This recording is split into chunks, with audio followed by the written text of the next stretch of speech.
রায়পুর উপজেলা খাদ্য বন্ধন কর্মসূচির আওতায় জেলার নিয়োগ বিষয়ে বিভিন্ন সংবাদ মাধ্যমে প্রকাশিত সংবাদ প্রসঙ্গে সাংবাদিক সম্মেলন। এই সাংবাদিক সম্মেলনে উপস্থিত আছেন রায়পুর উপজেলা বিএনপির ভারপ্রাপ্ত সভাপতি বীর মুক্তিযোদ্ধা আলহাজ হযরত আলী ভাই সাহেব, উপস্থিত আছেন রায়পুর উপজেলা বিএনপির সহসভাপতি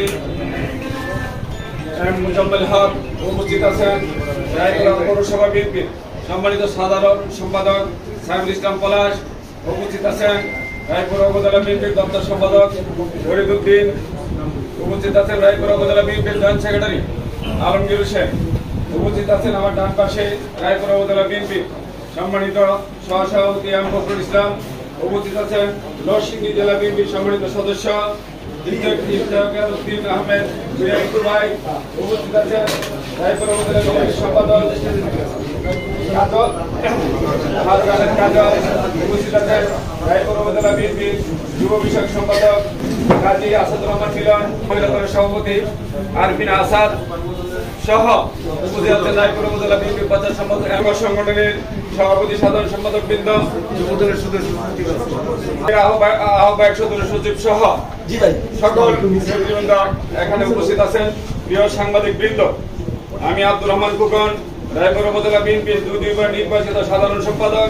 আমি জাতীয়বাদী ছাত্রদলের সম্পৃক্ত হওয়ার মধ্য দিয়ে রাজনৈতিক জীবন শুরু করে প্রায় ৩৯ বছর যাবৎ বিএনপি রাজনীতির সাথে সক্রিয় রয়েছি।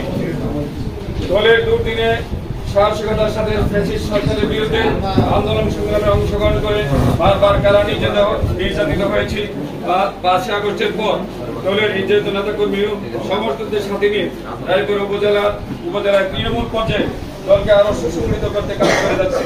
জনমানুষের কল্যাণ করে একজন রাজনৈতিক কর্মীর জীবনের লক্ষ্য, সেই লক্ষ্যে আমি নিবেদিত রয়েছি।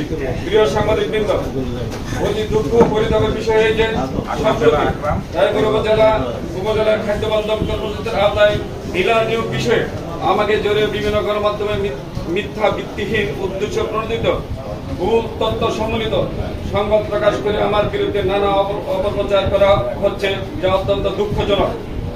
প্রকাশিত সংবাদের যেসব তথ্য উপস্থাপন করা হয়েছে তা আদৌ সত্য নয়।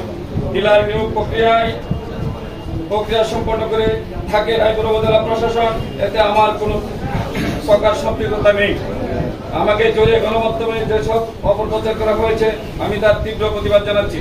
সেই সাথে ভবিষ্যতে সংবাদ প্রচারে আরো দায়িত্বশীল ভূমিকা পালনের জন্য সম্মানিত সাংবাদিকদের প্রতি আমি বিনীত অনুরোধ করছি।